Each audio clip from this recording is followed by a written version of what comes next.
Hey y'all, it's Gaming Granny coming at you, and today this video has a high trigger warning. So, if you trigger easy, do not watch this video. And if you're my grandchildren, I know you found Nana's channel, but do not watch this one. Turn this one off and go to one of the older ones, okay? And if Nana finds out that you didn't and you watched this one, you know you're going to be in big trouble because Nana don't play, right? Just remember that. Nana don't play. And she will get you in a hot second. Okay. Now,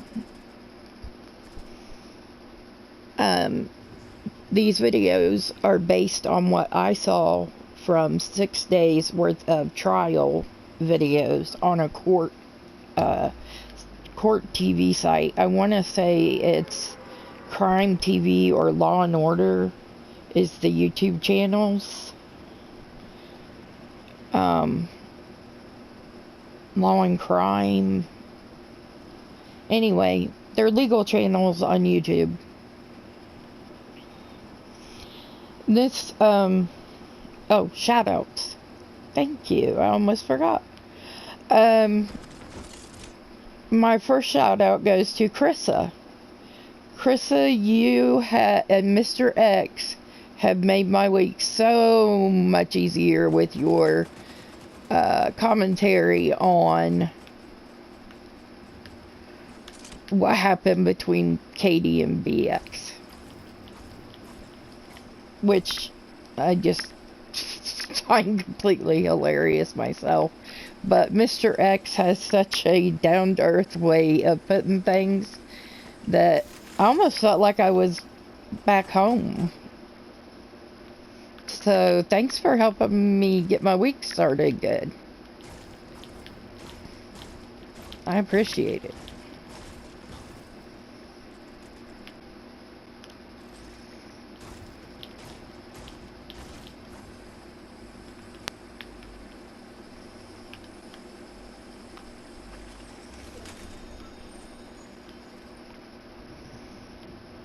I wish there was a blue thing in there, but there ain't.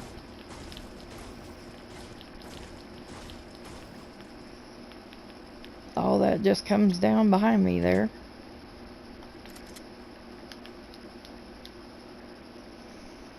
That's a Hydra.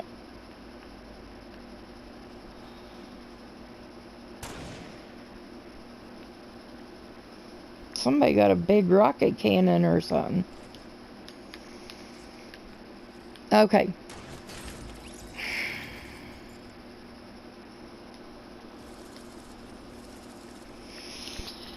My next shout out goes to Chat. Chat, I said it once and I'll say it again. You are in Insomniac's dream, honey. She's trying to get on a schedule, but she doesn't normally stick to one. Which I find totally refreshing because sometimes if you can't sleep in the middle of the night or whatever, it gives you a place to go and hang out. And not everybody lives in the same part of the world. One of my best viewers, hi Coconut, I met in Chat's stream. So, my last shout out goes to Charlotte. Charlotte, I messaged her, it's been 2 or 3 days ago now, and if this doesn't get on here today, I'm going to really lose my mind, I'm telling you. I've been having trouble with the Bluetooth headphones for some odd reason, and I have no idea why, with the PlayStation, because that's how I filmed this. Anyway, I digress. I got a hold of Charlotte the other day on, I believe it was her Twitter, and asked her if she would mind if I covered this story in particular. And being the sweetheart that she is, the message I got back was, No, go for it. And let me know when it's done, would you? I want to come watch it. So, Charlotte, if you're out there and you're watching, honey, let me know if I made you proud, baby. Okay? And you know, if anybody comes at you like that happened the other day, they're going to have to go through Granny first. And you might want to remind them that. And kind of like Carissa, I'm from, and Backwoods Barbie, I'm kind of from an area similar to theirs. Let's just put it that way. Anyway, what I'm saying is, Charlotte, I got you back, babe.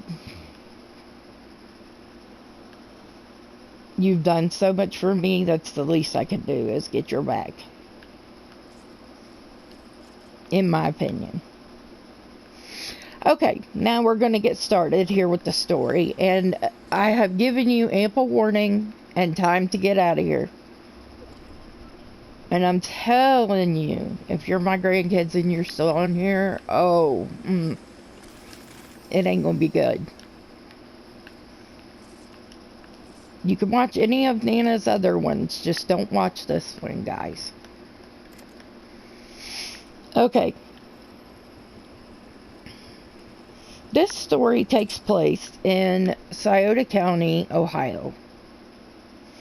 For those unfamiliar with Ohio and its counties, that is one of the counties that is at the very bottom of the state,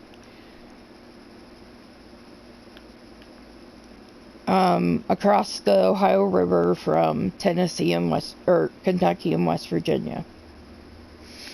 It includes the cities of Waverly, Portsmouth, Otway, and I don't know any of the other little places, but I know those. So,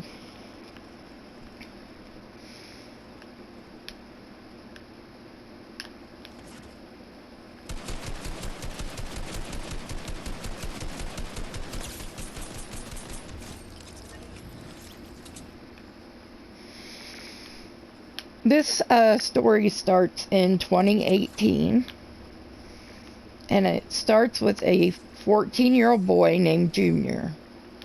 Now, Junior, I'm not sure how much he really knew about his parents and what they were doing, but he had been asked by his father several times to give him clean urine. So, I'm assuming the boy at least understood why he was giving urine. But the dad says that was just for his friend. He never used it to beat a drug test. But he had a friend who needed clean urine. And they asked him in trial, why did you not give him yours instead of your son's? And he said, well, I went to a bachelor party and I smoked some marijuana and I didn't know if it was out of my system yet or not. That's what he said on the stand, y'all. Okay. And somewhere in the back of my mind, I'm thinking, he don't have no prescription. So, we'll keep that in mind. So this 14-year-old boy, Junior, tells his mom several times in the month of October, Mom, I think you're pregnant. And the mom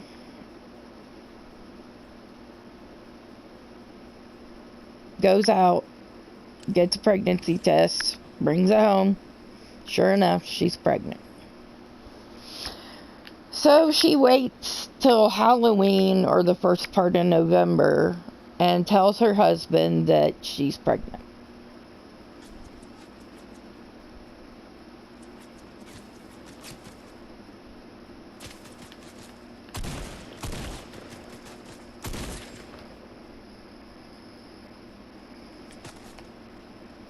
Well, if I come out here where I can see you, coward. Okay, so anyway, the mom finds out she's pregnant. And in November, late October, early November, she tells her husband that she's pregnant.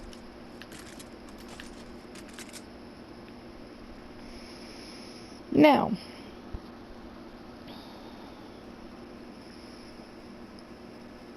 Junior is in middle school. Just so that we can keep up with everything. And there's a teacher in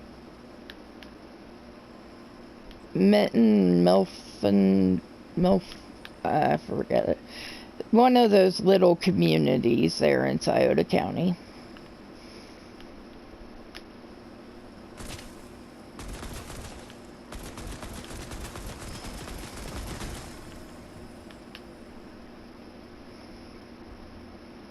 We gotta keep moving, or we're gonna be in trouble.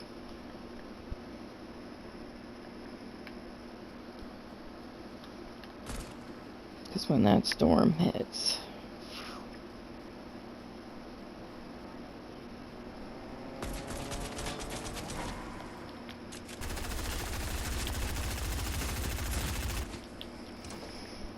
Okay. So, in October 2018, she finds out she's pregnant. In November, she tells her husband, and he sets up a doctor's appointment with the baby doctor. And for prenatal care. So he is working odd jobs at this time. He does not have a full-time job. And she is a drug addict who is hiding the fact that she's been doing drugs from everybody. So,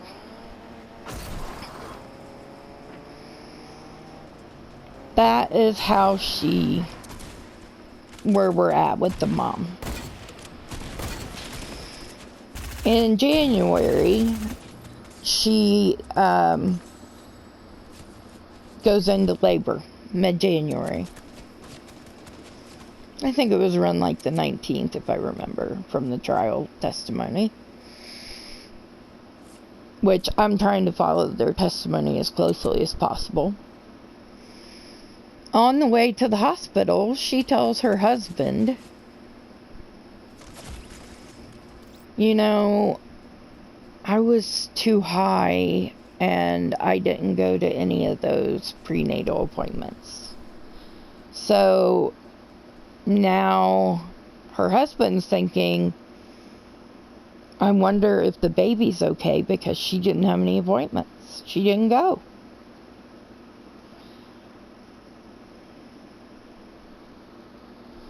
So he's kind of worried about what they're going to have when the baby comes. Baby Dylan was... Oh, well, first, they have doctors in these hospitals who are on call to be doctors to women who have no children. Or women who have no prenatal care, I mean. And since she didn't have any prenatal care, they called in the doctor on call. Now, the doctor on call says when he gets there, she's ready to have the baby. I mean, she's already all dilated and he's already trying to come out. So,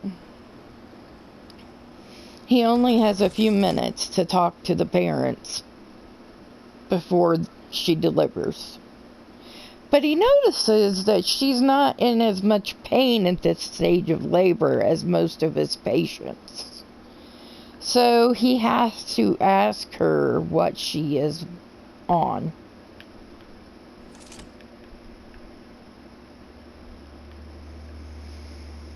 And she says heroin and meth.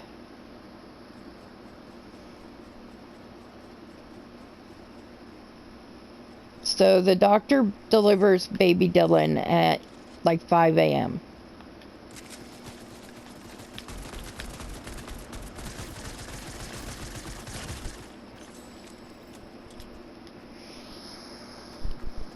So baby Dylan's born at 5 a.m. and they take an inch of his umbilical cord and send it to the lab to be tested. It comes back that at the time of his birth, baby Dylan tested positive for meth.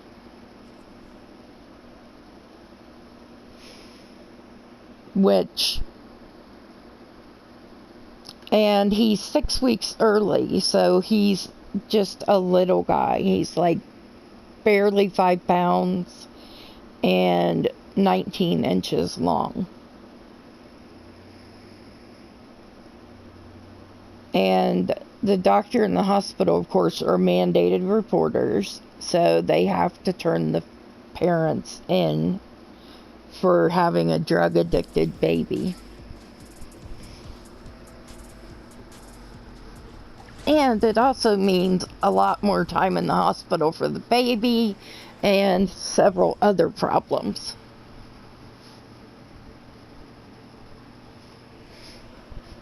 They have to do special assessments on the baby every 4 hours. They're called Finnegan scores.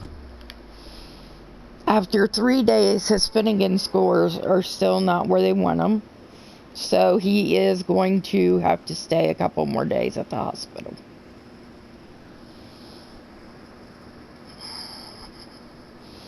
Now, in the meantime, CPS has taken Dad aside and asked him if he would pick his children or his wife. And he says his children. But the problem is, they didn't ask about the dynamic between him and his wife. They didn't know that his wife runs the roost. And that regardless of what is said, she's going to do what she wants to do. Obviously, if she's been doing drugs this whole time and didn't even tell her husband. Hid it from him, even, in fact.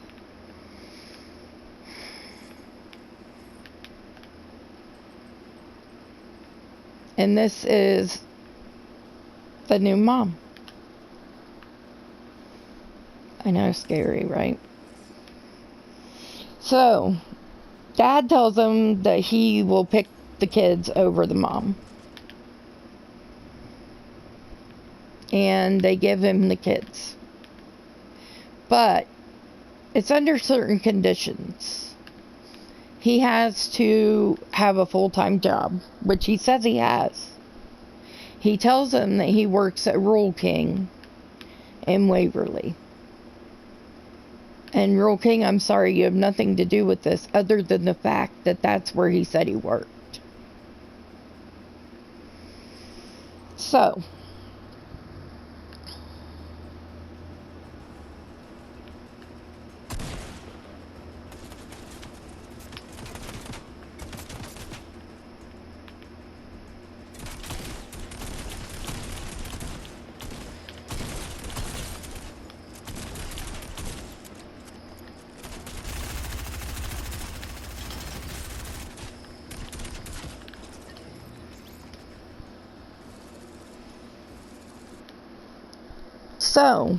Dad has to have a full-time job, which he tells him he does. He also has to have the baby at every appointment that the baby is supposed to have. So, doctor's appointments, healthy baby program, WIC, and anything else that CPS asks him to bring the baby to. Now, before they reunify the baby with the dad, they do have a foster mom that comes. They call her in the morning while she's teaching school and ask her if she would take a drug-dependent newborn that's going through withdrawal. And she says yes. And all of her friends and family, within a few hours, have gathered their resources, and she has a mamaroo and a crib and all kinds of stuff. A mamaroo, from what I understand, is like a fancy swing for the baby that is particularly a favorite of drug addiction children who are going through withdrawals. So,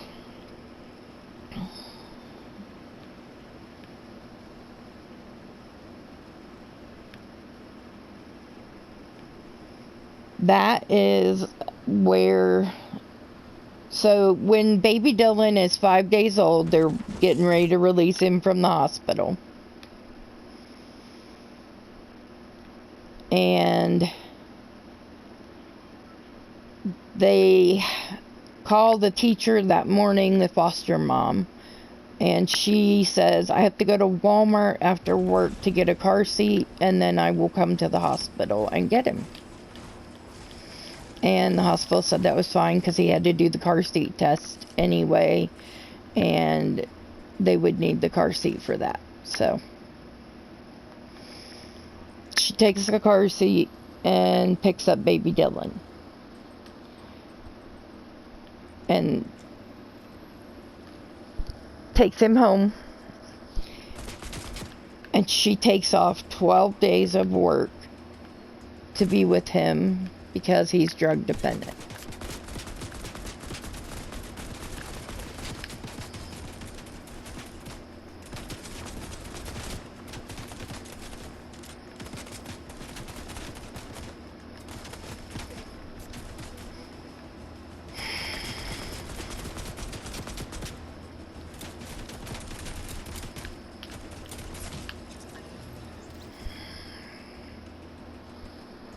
That's them cheating people again.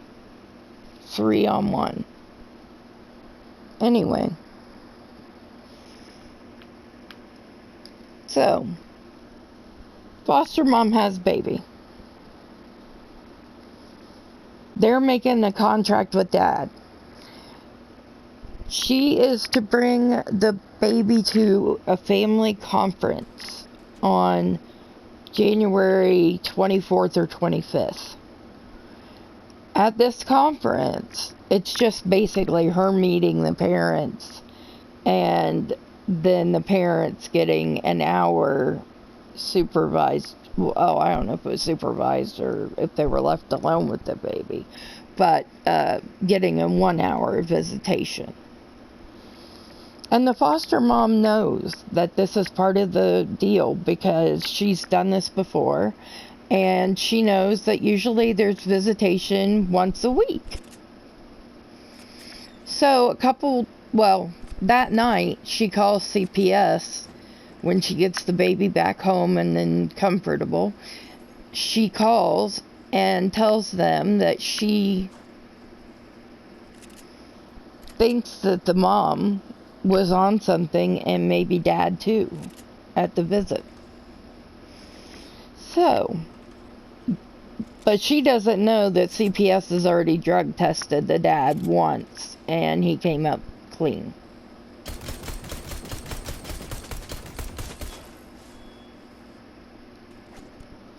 And then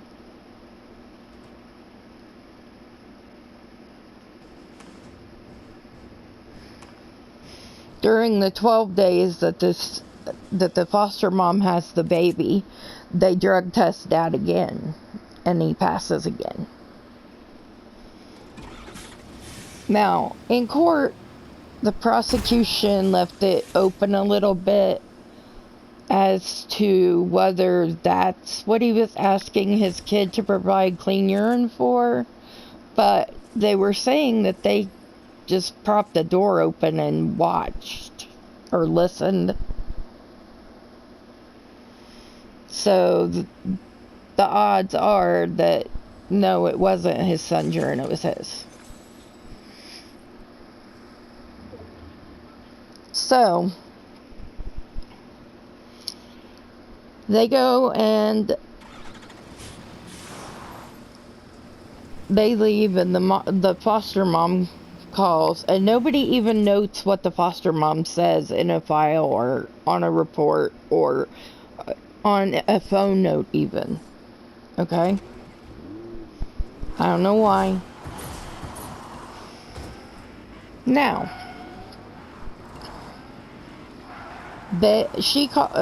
foster mom calls and says, do I need to bring them back next Wednesday at whatever time for their next visitation? And they tell her no. You need to bring the baby to CPS on Monday to give him back to his dad. And she's told that the dad is not supposed to let the mom with the baby till she finishes what she has to do. Mom is sentenced to drug court and to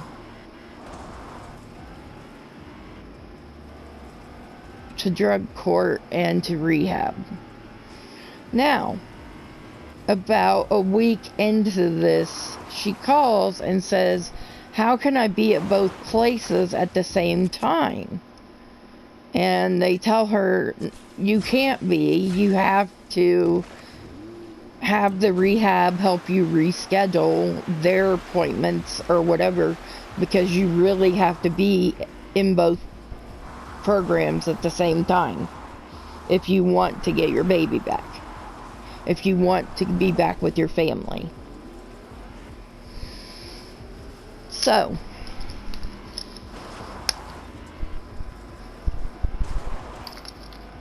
now, between the 1st of February when they took the baby and the end of February when CPS came and did their first home visit,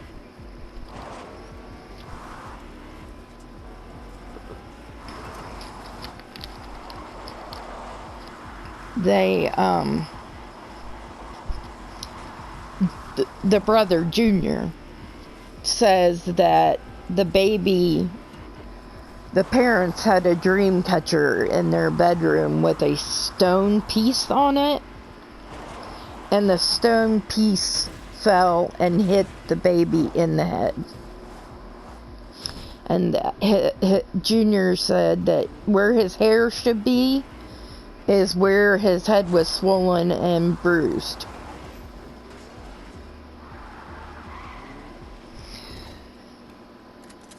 When asked on the stand if he saw any other injuries or saw either of his parents hurt the baby, he said no. But you got to remember, the parents are alone with this baby all day while Junior's in school.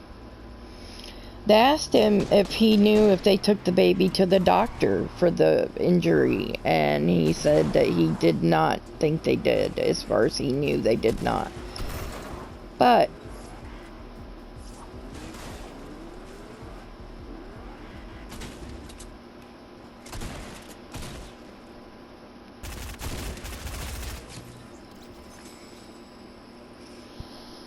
so,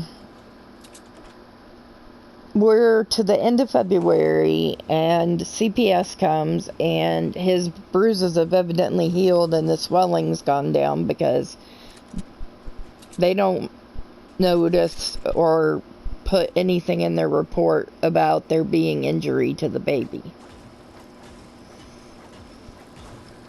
So,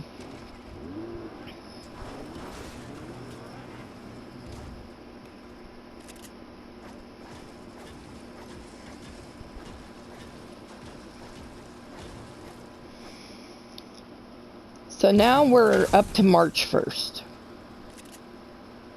Between March 1st and March 28th, this baby had at least 3 more accidents or injuries.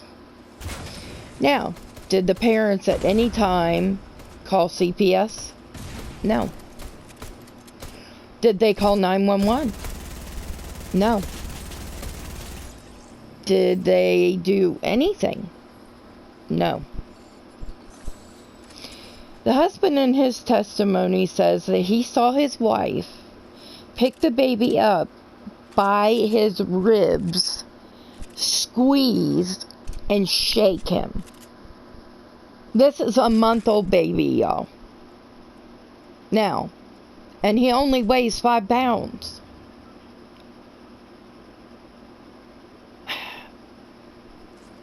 And he doesn't do anything to help his baby. It gets worse. So,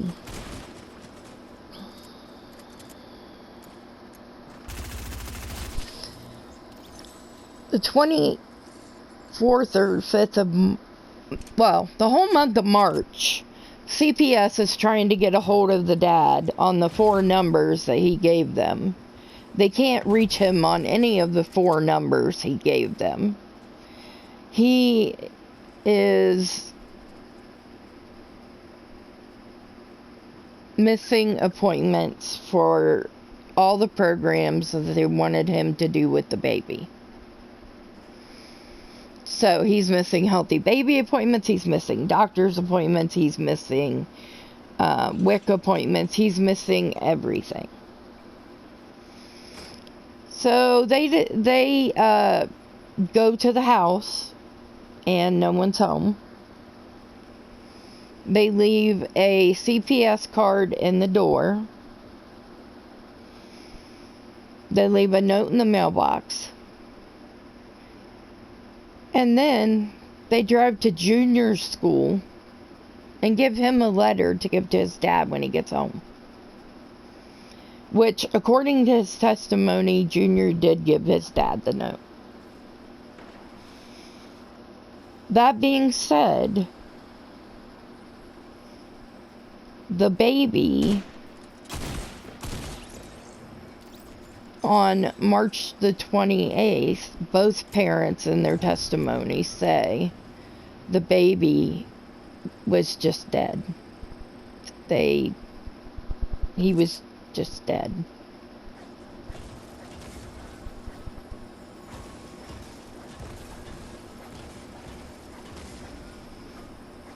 So, they hide him around the house for a couple days.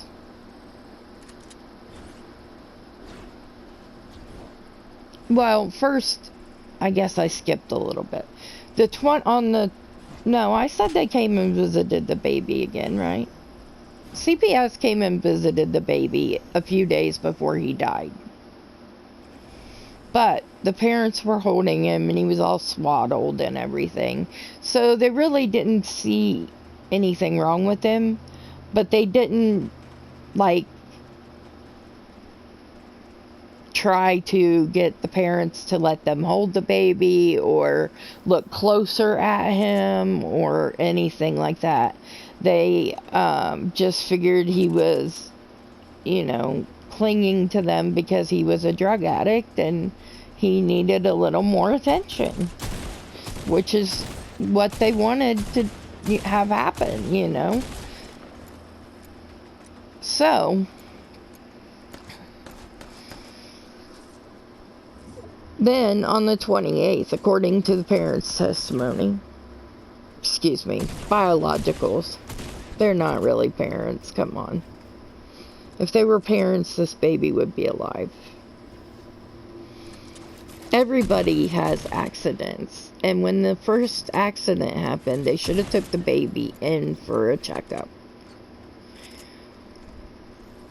So, these biologicals go out in the yard and find a little plastic bin, fill it with 18 stones,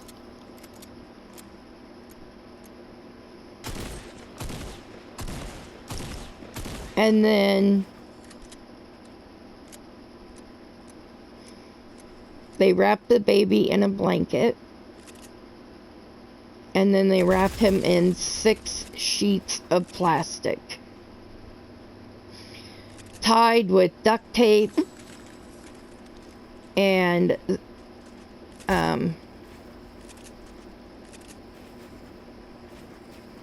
zip ties. They then put him in that little bin that they had where they had put the rocks.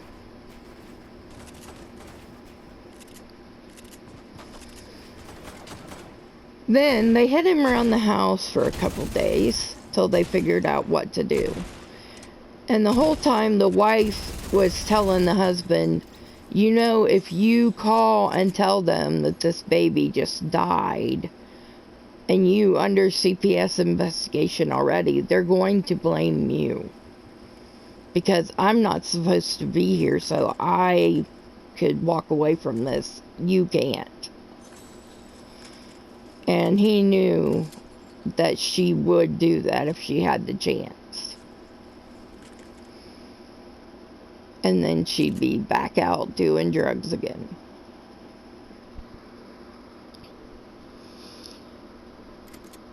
So, mid-April, they come and take Junior, and CPS gives him to one of his aunts. And that's who he is with.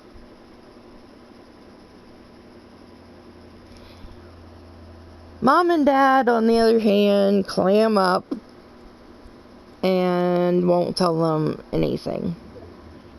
They don't know what happened to the baby, they say. These two biologicals are part of the reason that stories like ones where babies are kidnapped out of their nurseries aren't really believed, and that's because of people like these biologicals. And in his testimony, they asked Junior if he knew where the baby was. And he said, no, he was there one day when I got home from school, and then I didn't see him anymore. And they said, well, did you ask your mom and dad where he was? And he said, yeah, but he doesn't remember what they told him.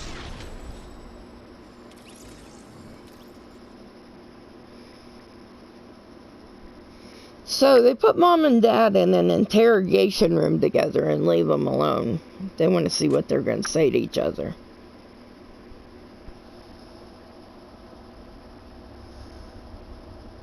While they're in this room, and anybody with a lick of sense knows, anything you say in prison is recorded. Anything you say in a police station is recorded. Well, these biologicals were in this room together. Just a second.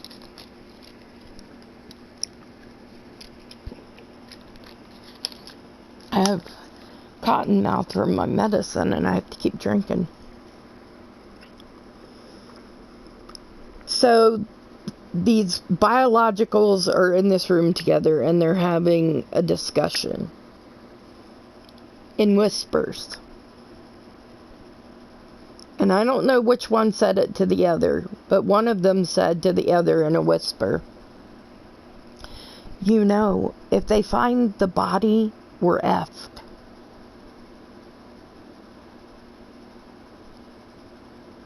You know, if they find the body, we're effed. Are you kidding me? That's what you say when you have hidden away the body of a battered baby?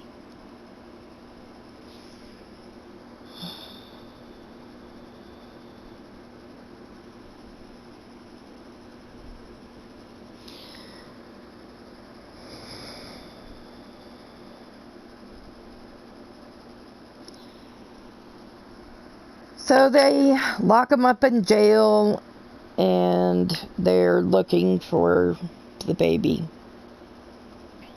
Dylan. The dad gives them 3 bad search places. But at some point, he decides he's gonna tell the truth and come clean. And he tells them that Jessica was the one who was hurting the baby and where to find the baby. They had taken this beautiful little baby in that little plastic bin with a chain wrapped around it and 3 locks on it, 3 miles from their house, and put it in a well. So baby Dylan laid in his watery grave for 2 or 3 months, which is a month older than the amount of time that he lived.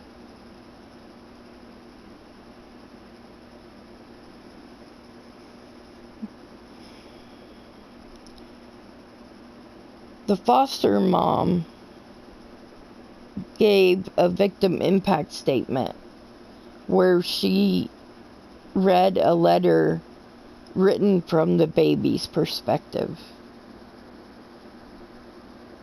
She was crying. Almost everybody in the courtroom was crying. Except, guess who? The biologicals. They were sitting there stone-faced like they had no idea what was going on around them. Like they had never even heard of baby Dylan.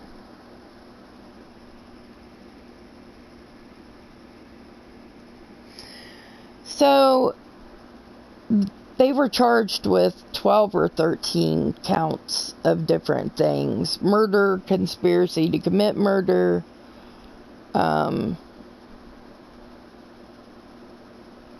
abuse of a corpse, felonious assault,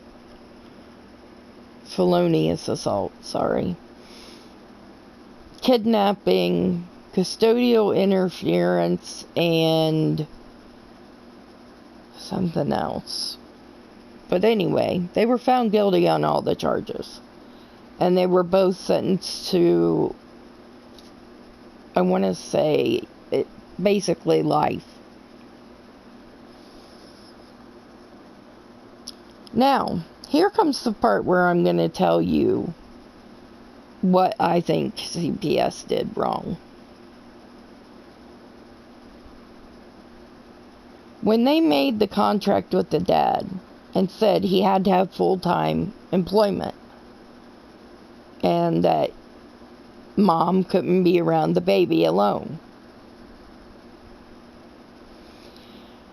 Y'all, if they'd have taken 2 minutes and called Rule King in Waverly and asked if he worked there and who his supervisor was, he would have never got that baby back. Mom would have never had access to that baby again. And that baby would still be here. No. It wasn't bad enough that she made sure the baby was on drugs when born. No, that wasn't enough for her. She, in her,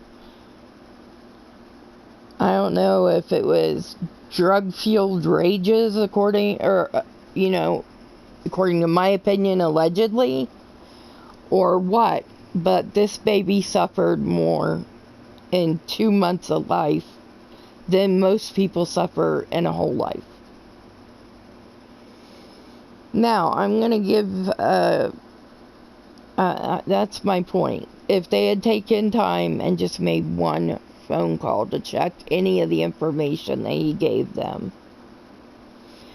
Also, if they had known that the way things, the dynamic between this couple, they wouldn't have reunited them either. Because the dad always has to do what the mom wants. Or the mom threatens him and says, well, you're the one that's supposed to be making sure he's okay, so it's gonna be you that gets in trouble. So I think that's why he finally gave the baby to the cops. Oh, yeah. And I skipped over that part. When they did his autopsy,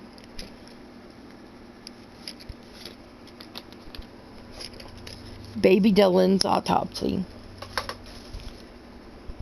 he had rib fractures, a broken arm, a 2-inch fracture in the skull, a 1-inch fracture in the skull, and possibly a broken leg too.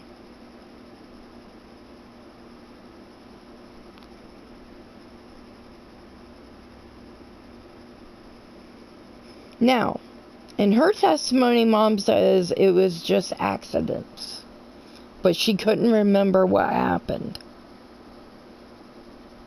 Other than the dream catcher thing that Junior told.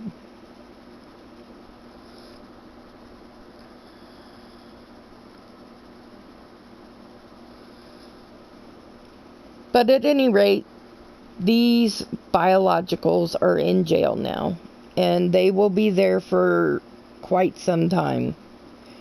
I don't know if they're parole eligible in 20 or 25 years. I really don't. But I think the state of Ohio needs to sincerely and deeply look at the way they handle these drug cases. Because if they had just made one phone call, this all could have been avoided. In my opinion, allegedly.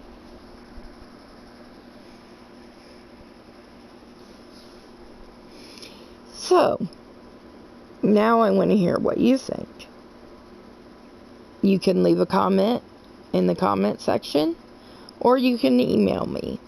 My email is gaminggranny.rocks, all lowercase, and all one word, at gmail.com. And for me personally, my opinion and my beliefs are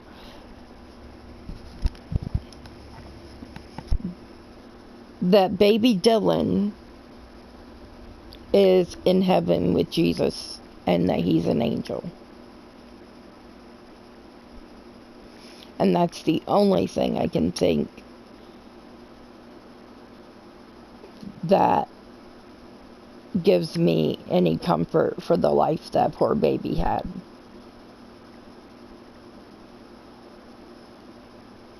And I'm going to leave it there, and I'll catch you in the next one. Laters.